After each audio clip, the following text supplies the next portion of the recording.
So what would happen if we redrafted the 2019 NFL draft class? Who does the Washington Commanders end up taking at 15? Let's find out. Off field. Left. What I want. Get back slow. I love the way she rock it. I love the way she move it, shake it on me. When she pop her hips, the shawty is the winner. You can tell that shawty's low again now. She's confident. I love the way she move it.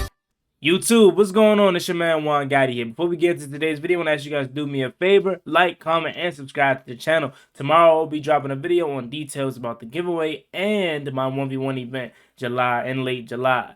Also, subscribe to Chewy IRL as I drop real life content that everyone can relate to on that channel. I just bought a new car, so go support that vlog and the rest of that channel. All right, let's get straight to it, y'all. So as we know, around this time of the football calendar, it is not much to talk about. So I was surfing the net and I saw Bleacher Report dropped an article titled Redrafting the 2019 Draft Class. So I found that intriguing, considering the fact that we drafted Dwayne Haskins and Montez Sweat, and knowing about 5 years later, if we knew, we probably wouldn't have drafted maybe neither one of them. So let's find out who we would draft. I got 3 articles pulled up, 3 separate drafts pulled up here. Let's go ahead and start with the first one, where it is by Bleacher Report, and the Washington Commanders, they end up taking with the 15th overall pick. It's very interesting to see who we take. Now, the consensus for all of these mock drafts that I've seen thus far is that the number 1 pick is Kyler Murray, regardless of, you look at the draft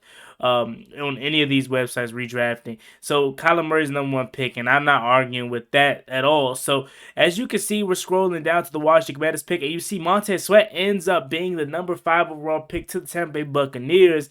Tez had a solid career here in Washington, cashed in at Chicago, and he's going to absolutely be a key piece to their defense. And he apparently played so well in his first 5 years that he is a top 5 pick. Originally, we drafted him at 26, so good pickup for Tampa Bay. And as you continue to scroll down even more, you see Deebo Samuel going to the Giants. You then see the Jacksonville Jaguars taking Josh Allen as they did in real life.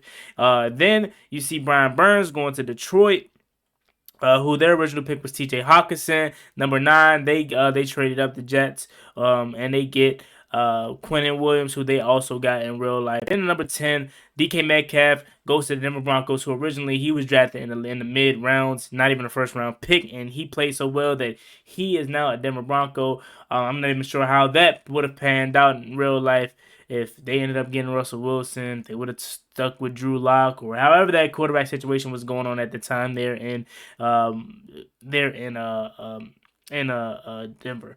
Now you go down to Cincinnati, and you see that they take Rashawn Gary, who in real life they took Jonah Williams at the time. Then at 12, our guy Terry McLaurin does not make it out of the first round, as he is a Green Bay Packer. So the Packers actually draft the first round wide receiver.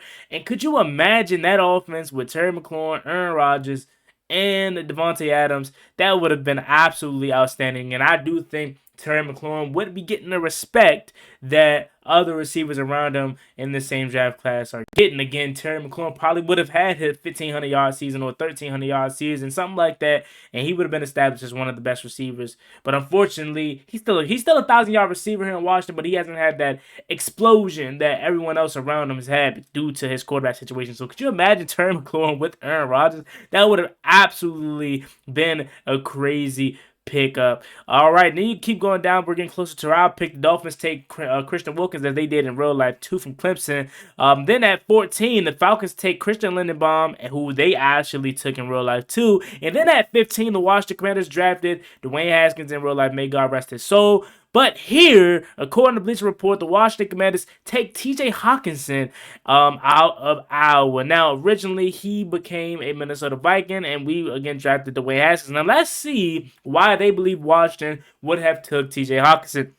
Since the Commanders used the 15th overall pick in 2019 on former Ohio State quarterback Dwayne Haskins, who tragically passed away after being struck by a vehicle in 2022. Again, rest in peace to Dwayne Haskins. Haskins lasted just 2 seasons in Washington and made just 13 starts before being released in 2021. However, his presence on the roster played a role in the Commanders taking pass rusher Chase Young, second overall in 2020, instead of quarterback like Justin Herbert or Tua Tagovailoa. In the redraft, Washington instead selects Iowa tight end TJ Hockenson, who was originally drafted 8th overall by the Detroit Lions. The Commanders had a need for a quality tight end in 2019, and Jeremy Sprinkle went on to lead the position group with a mere 240 receiving yards and a touchdown that season. Washington did eventually find a capable tight end by signing Logan Thomas in 2020. However, Logan Thomas was more good than great and had his fair share of injury issues in Washington. The Commanders signed Zach Ertz this offseason, and Thomas has since been released or made his way to San Francisco. Hockenson has been a great tight end when healthy and has made the Pro Bowl in both Detroit and Minnesota, while he is currently working his way back from an ACL and MCL tear. The 26-year-old should still have a bright future ahead of him. Adding Hockenson here would help stabilize a key position for the Commanders and allowing them to come away with the draft with a playmaker despite missing out on Terry McLaurin. So that's Bleacher Report's version. And how do you guys feel about us taking TJ Hockenson? As we know, similar to the wide receiver position prior to Terry McLaurin's arrival, the tight end group was not really good. We had Jeremy Sprinkle, older Vernon Davis. I wonder if Jordan Reed was still around, or was he still pretty much banged up and his tenure in Washington was finished. We had nobody at the tight end position to speak of, really. So drafting TJ Hockenson would have been a really good pick.